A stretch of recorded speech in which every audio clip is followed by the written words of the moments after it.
kita pada pagi hari ini. Sebenarnya yang akan menyampaikan firman Tuhan hari ini adalah Ibu Pendeta Rifka Kalemben, tetapi karena ada pelayanan di persekutuan komunitas dalam pertemuan persekutuan komunitas hari ini, sehingga pada Jumat yang lalu dia menyampaikan kepada saya, tolong gantikan saya pada hari Minggu untuk menyampaikan firman Tuhan. Lalu setelah tadi pagi sekitar jam 5 lewat, setelah kami berdoa, ternyata ada keluarga menelpon dari Rentetayo bahwa saudara kami, sepupu sekali kami, Mama Gio, yang kita sudah lama dukung dalam doa, Tuhan panggil tadi malam sekitar jam 11, hampir bersamaan dengan meninggalnya Bapak Pendeta Joni Rambapadang di Komala. Lalu saya memaknai bahwa rupanya Tuhan mengatur sehingga Ibu Rifka menyampaikan bahwa tolong ganti saya dalam pelayanan itu hari ini, sekalipun memang ada pertemuan persekutuan komunitas.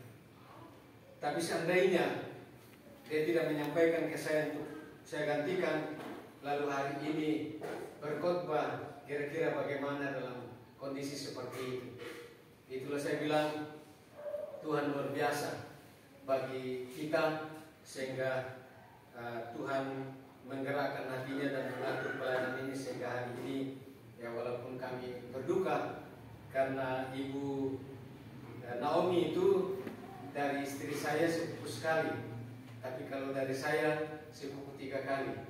Jadi bapaknya almarhumah itu adalah sepupu 2 kali dengan mama, nenek Nenja. Jadi kami sepupu 3 kali dengan almarhumah. Apalagi secara organisasi ya kita berduka karena Tuhan memanggil seorang hamba Tuhan dari tengah-tengah organisasi kita.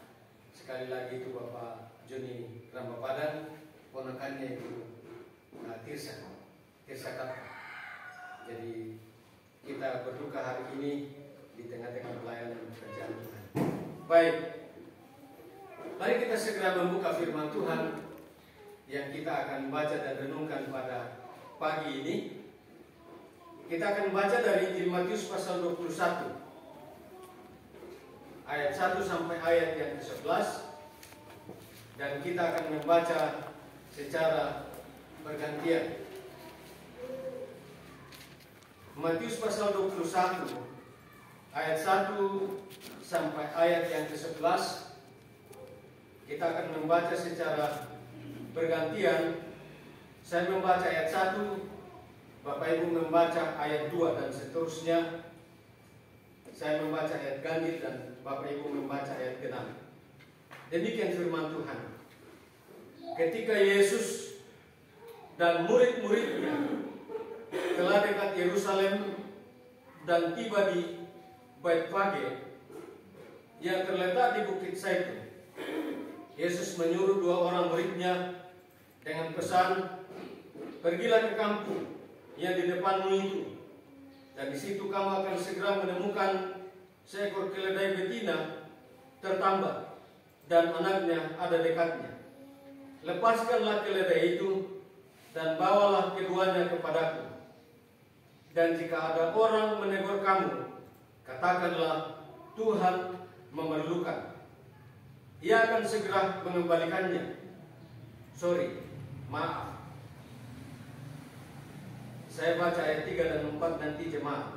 Dan jikalau ada orang menegur kamu, katakanlah Tuhan memerlukannya.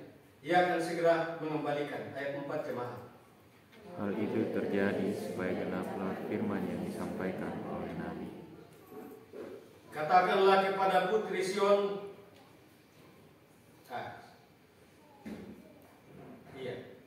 katakanlah kepada putri Sion, lihatlah rajamu datang kepadamu. Ia lemah lembut dan mengendarai seekor keledai beban yang mudah. Maka pergilah murid-murid itu dan berbuat seperti yang ditugaskan Yesus kepada mereka. Mereka membawa keledai betina itu bersama anaknya, lalu mengalasinya dengan pakaian mereka, dan Yesus pun naik ke atasnya. Orang banyak yang sangat besar jumlahnya mengamparkan pakaiannya di jalan. Ada pula yang memotong ranting-ranting dari pohon-pohon dan menyebarkannya di jalan. Dan banyak orang yang berjalan di depan Yesus dan yang mengikutinya dari belakang berseru katanya, "Hosana bagi anak Daud, diberkatilah dia yang datang dalam nama Tuhan. Hosana di tempat yang maha tinggi." Dan ketika ia masuk ke Yerusalem, gemparlah seluruh kota itu, dan orang berkata, "Siapakah orang ini?" Dan orang banyak itu menyahut, "Inilah Nabi Yesus dari Nazaret di Galilea." Demikian firman Tuhan yang telah kita baca untuk kita renungkan pada pagi ini. Dari ayat-ayat yang kita sudah baca, kita akan merenungkan firman Tuhan ini dengan tema persiapan menghadapi atau melaksanakan Paskah. Persiapan menghadapi, menyambut perayaan Paskah. Bapak Ibu saudara-saudara yang dikasih di dalam Tuhan, perikop yang kita sudah baca ini berbicara tentang Yesus disambut dan dielu-elukan di Yerusalem. Peristiwa ini terjadi, atau hal ini terjadi 5 hari sebelum Paskah.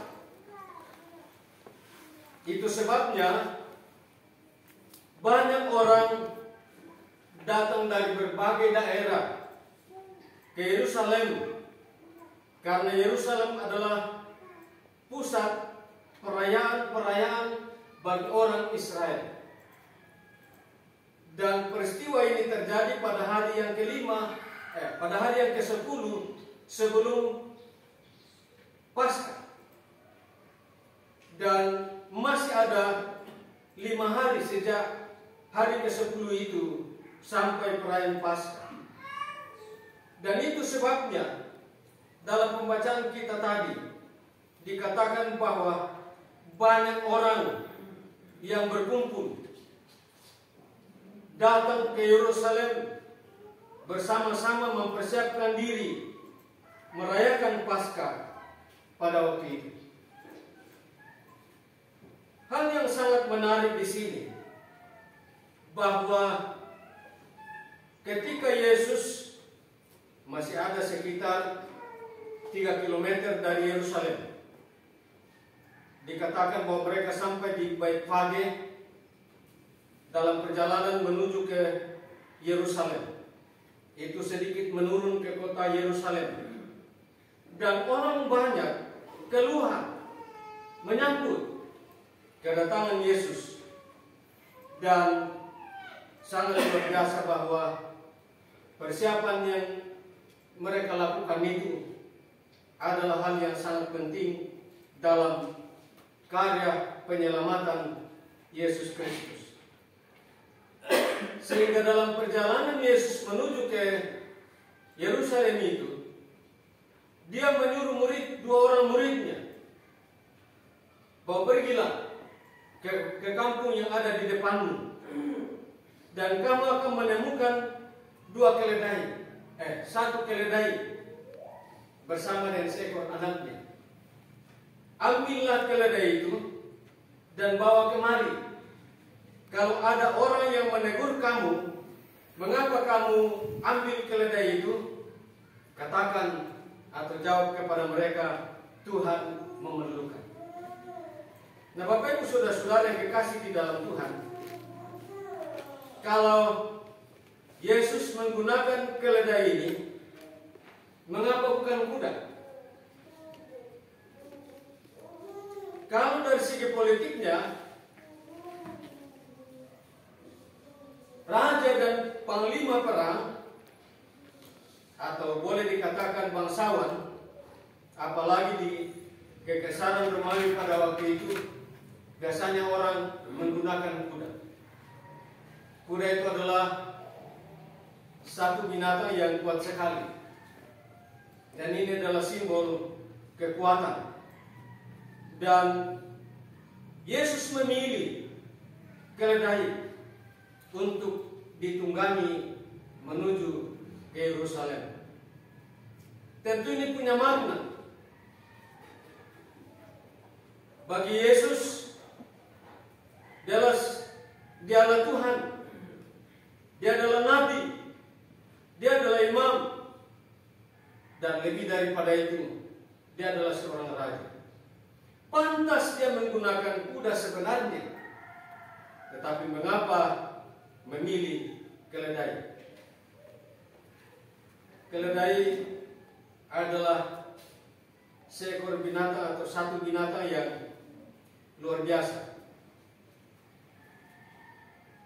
lemah lembut, dan boleh dikatakan penyabar. Saya belum lihat juga keledai ini sebenarnya bagaimana bentuknya, tapi saya melihat dalam Google atau dalam beberapa sumber mirip sapi.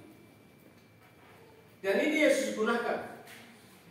Itu artinya melambangkan bagaimana jabatan Yesus sebagai Tuhan, sebagai Raja, sebagai Nabi, dan Imam. Sehingga dia menunjukkan kerendahan hati dan kelemah lembutan dan lain-lain sebagainya. Ini dilakukan Yesus dalam persiapan menuju perayaan Paskah itu, bahkan menjelang hari penangkapannya. Nah, Bapak Ibu saudara-saudara yang kekasih di dalam Tuhan, pemilik keledai ini yang sangat penting bagi kita. Pemilik keledai ini tidak marah, tidak keberatan pada waktu kedua murid Yesus ini melepaskan keledai itu dan membawanya kepada Yesus. Memang pemilik keledai ini bertanya, mengapa kamu lepaskan itu keledai atau membawa keledai itu? Lalu kedua murid ini menjawab bahwa Tuhan memerlukan. Rupanya kedua orang ini adalah kaki tangan ringan Tuhan Yesus. Nah, kalau saya berbicara seperti itu, kira-kira adakah jemaat yang bisa menebak kira-kira siapa? Ada yang bisa menebak?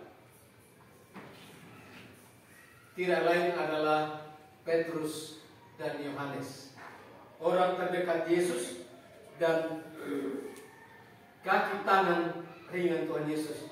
Cepat sekali bertindak, baik itu melalui jawaban atau perbuatan yang dipertanyakan Yesus kepada mereka. Pasti dua orang ini terlalu cepat, terutama Petrus. Dan orang pemilik keledai ini sekali lagi tidak marah, tidak keberatan. Mengapa? Karena dia mendengar jawaban tadi bahwa Tuhan memerlukan, Tuhan membutuhkan.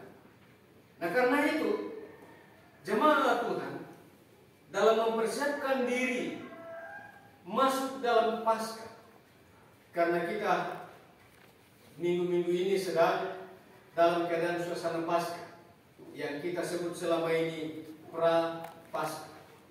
Perlu kita mempersiapkan diri dengan banyak hal, termasuk pengorbanan-pengorbanan yang kita akan lakukan dalam menyambut dan merayakan Paskah itu. Orang ini, pemilik keledai ini, sadar bahwa keledai yang saya miliki hanyalah titipan Tuhan bagi saya. Saya hanya memiliki di dunia ini sementara. Tapi yang memiliki sesungguhnya, yang menguasai sesungguhnya adalah Tuhan. Sehingga tidak keberatan dalam mengorbankan keledainya itu. Bapak Ibu saudara-saudara yang dikasih di dalam Tuhan, semua yang kita miliki adalah milik Tuhan. Kita hanya diizinkan untuk menggunakan, menikmati selama kita hidup. Tetapi jika Tuhan katakan itu milik, aku membutuhkan, aku memerlukan, aku mau memakai, aku mau menggunakan, tidak ada satu orang yang bisa menolak.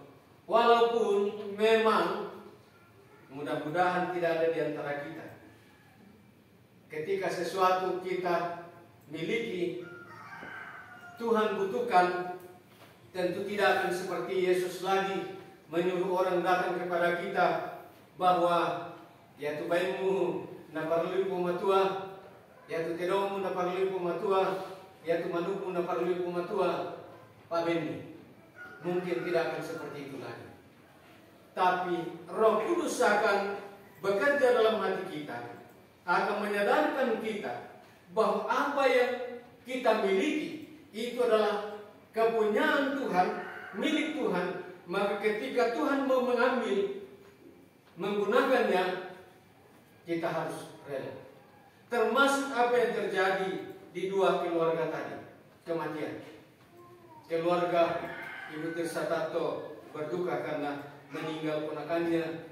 Kami berduka karena saudara kami dipanggil oleh Tuhan. Tapi tidak ada satu orang yang bisa menolak dan katakan kami belum rela, kami tidak mau memberikan. Kita harus sadar bahwa itu adalah milik Tuhan dan Dia adalah penguasanya.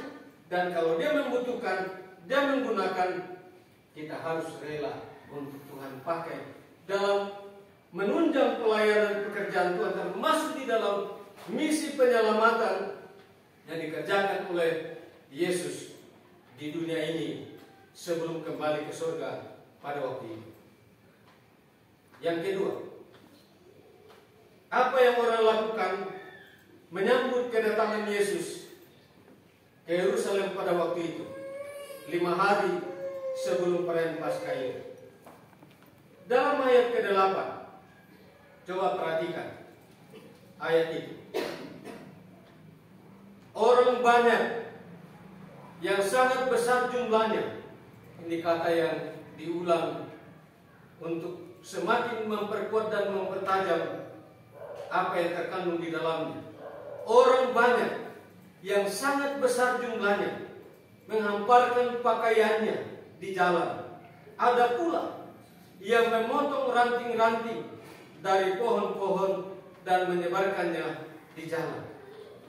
Termasuk kalau kita membaca di 3 bagian lagi, Markus, Lukas, Yohanes, ada tambahan rekomendasi di situ bahwa bukan hanya pakaian, bukan hanya ranting-ranting pohon, tetapi itu juga palen. Mereka ambil dan mereka hamparkan di jalan di mana Yesus akan lewat.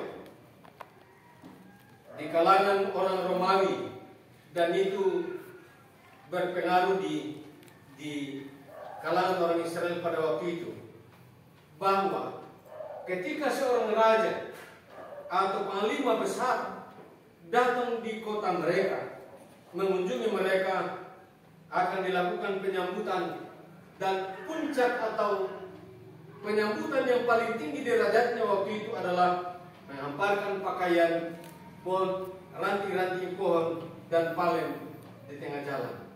Termasuk yang di dalamnya adalah menyambut bagaimana Yesus sebagai raja datang ke kota itu, dan mereka meneriakan Hosana bagi anak Daud, Hosana bagi raja yang datang pada waktu itu.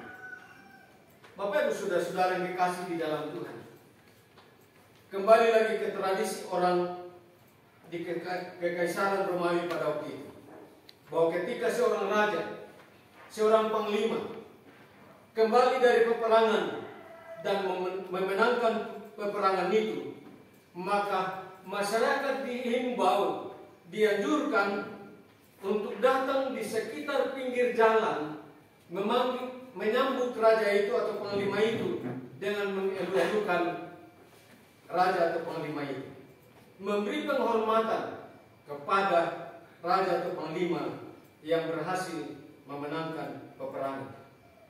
Sebenarnya terbalik. Dalam konteks ini, Yesus sedang menuju kepada penderitaannya.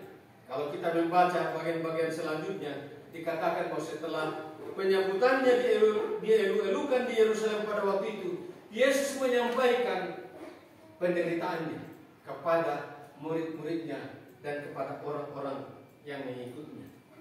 Tetapi ini menandakan bahwa walaupun Yesus akan menghadapi penderitaan, penyiksaan, tetapi orang-orang yang hadir menyambutnya pada waktu itu yakin bahwa Yesus adalah Tuhan, Yesus adalah Raja, akan menang atas kematian, sehingga mengawali penderitaan itu, orang banyak ini menyambutnya dan mengelu-elukan Yesus sebagai Tuhan dan Raja. Namun sebaliknya, pada satu sisi ada orang yang menyambut dengan tulus, dengan iman, apalagi yang telah melihat mujizat-mujizat Yesus. Mereka meyakini bahwa Yesus adalah Tuhan dan Raja. Tetapi pada sisi yang lain, di kalangan orang banyak itu ada orang Farisi, imam-imam kepala, ahli-ahli Taurat, orang Saduki yang benci kepada Yesus. Sehingga ketika kita membaca ayat-ayat selanjutnya dalam bagian itu, orang-orang Farisi, imam-imam kepala mengatakan, lihat, ternyata kamu gagal menghambat Yesus melakukan tugasnya. Ternyata banyak orang dari seluruh bumi dalam konteks itu pada waktu itu datang dari berbagai daerah, datang menyambut Yesus dan mengelu-elukan Yesus. Tetapi sekali lagi, dari orang-orang ini yang hadir pada waktu penyambutan itu, kalau kita membaca dalam bagian yang lain, ternyata orang-orang ini juga yang menghasut orang Yahudi menangkap Yesus dan menganiaya Yesus, bahkan menyalibkan sampai membunuh Yesus di kayu salib. Sangat disayangkan itu. Ada orang yang dalam istilah kita sekarang bermuka dua. Pada satu sisi adalah orang yang baik pada saat kita dalam persekutuan, tetapi pada sisi yang lain ternyata orang itu punya muka yang lain, punya hati yang lain. Jangan sampai ada di tengah-tengah jemaat. Maaf, saya sudah melihat di banyak gereja, ternyata ada orang Farisi, ahli Taurat, imam-imam kepala dalam banyak gereja. Mereka munafik, mereka menjadi pengkhianat, mereka berseru menyembah Tuhan, melayani Tuhan, tapi dalam hati mereka beda. Sehingga orang-orang inilah yang menjadi biang keroknya kekacauan dalam jemaat. Termasuk yang orang katakan selama ini kami dalam khotbah di pemakaman kemarin di Tampang Bongan, Bapak Pendeta menyampaikan biasa lalu keluarga lalu tongkonan dan tahu mengareken apa tu natau pertama lalu tongkonan. Nah, tak ada pertama mandai ngareken tapi dan istilah menesamai kurangi, dan itu sangat bagus. Nakoto, nakoto. Artinya diberikan tetapi dihitung dan itu dituntut ke dalam. Tak ada kamu tiru. Ya kutulah sombak kayu nenek yang may lombok tonano di ba. Tak ada kami tiru tonano tedong. Tak ada kami tiru tonano baik. Nasi. Ada juga dalam gereja masa kini. Dan tadi pagi saya katakan di kami di Timur yang lalu, luar biasa, di satu jemaat tempatnya saudaranya atau mamanya saudara nikah jemaat kita di sini. ada jemaat di Ancona beberapa waktu yang lalu, maka ada semua yang di gereja yang nanti kami aku anak-anakku mutan desa ke Pak Pendeta mau kasih anakku berhasil nasang kami bangun di gereja, tapi ternyata dan 5.000 ibu-ibu teh na lanjut usia kenanu rempodu kamerika, tapi sebagai penutup atau diakin ya tu naman kate bapak maka dan aku mi benda mimbari nakue mutan desa ka sadar saya program akademinya yang di gereja nanti mau saya. Bayangkan ini, nah aku ini kamiri, tapi ya tahun tanggal 9 Maret 2023, saya pak mutasi coba saya bulan itu gimana saya kilele itu kamiri itu lan gereja, kisule langan sorako kima persekutuan dua kami temereka dekan pandita kua. Ya to na tanggal kasera bulan talu lendu songka tu kamiri jong Ancona na songkan baini bayangkan itu karena maka datongan lan pelayanan jadi kamiri itu bahaya dalam gereja deh tapi laku atau kemarin pekerjaan itu kamiri apa sesungguhnya itu kamiri ya kita lanjut dalam pelayanan kami itu. Saya katakan 5 ibu itu dengan saya adalah pahlawan iman di Ancona karena sempat menegakkan kebenaran. Ini juga yang penting dalam hidup kita. Kita boleh mengorbankan apa saja, termasuk keledai minyak, pakaian, ranting-ranting, atau daun palem. Ini menuntut ketulusan kita berkorban bagi pelayanan pekerjaan Tuhan. Tapi sangat disayangkan tabe banyak kesyakin ete yang ada napa tabala ko pandita tarikin panjo menanta naman kato tako otomi tasurik mila ko pandita tatuntuk mi semua mana kilala te pendeta ya wala sanda itu apa kuban nih wala kebangan kilalai maaf yang untuk biasa masambayan sa pamatak yun ate masambayan kan ukuang saya mau tahu mimba pemalakna sa pami pasake na pemalaran lumati kali pun lebih kami susito jadi doa ini perlu dipahami yang dimasambayan kaya waktu ko misalnya banoa na dena pamika ki pamasambayan mo buang kursus malam pelan pasake mo tahu mi na semba pemalak na matikaleni lebih kami datang membawa persembahannya kepada Tuhan melalui kami rimpake kami rintarime lan pelayanan tapi sesungguhnya kamu mempersembahkannya kepada Tuhan. Itu sebabnya harus tulus hati dengan iman kepada Tuhan. Sebab kata beliau, yang buka kata beliau, sebab yang ni dengan apa seniba. Tak belum kali apa saya tu seniba. Tapi yang dengan apa seniba, mereka kan ni wah mendasa bukan dakok. Sebab yang di masa saya ini nasi makin Buddha seniba. Tangki belang bayar, nah yang mungkin ikut atau ilaku kami, misurik ilaku kami, mituntut ilaku kami, apalagi pembalaran, tarik beli. Karena itu, ketika kita berkorban bagi Tuhan dalam persiapan kita menyambut Paskah ini, lakukan itu dalam iman kepada Tuhan dan bawa itu kepada Tuhan.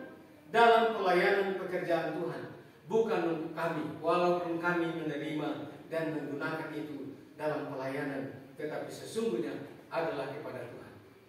Karena itu Bapak Ibu Saudara-saudara yang dikasih di dalam Tuhan, menyambut Paskah dari apa yang kita sudah pelajari hari ini, kita telah mendengarkan firman Tuhan bahwa persiapan menyambut dan menghadapi Paskah itu, merayakan Paskah, harus siap apapun yang Tuhan tuntut dari kita. Kalau Tuhan telah memberikan dirinya, nyawanya, korban bagi kita, apakah yang harus kita lakukan kepadanya? Ini menjadi pertanyaan yang penting untuk kita jawab dalam hidup kita. Apakah yang harus kita lakukan untuk membalas kasih dan pengorbanan Tuhan bagi kita? Ke depan kita akan lanjut dalam hal-hal yang lain sehubungan dengan Paskah ini. Tuhan memberkati kita dengan firman Tuhan hari ini. Amin.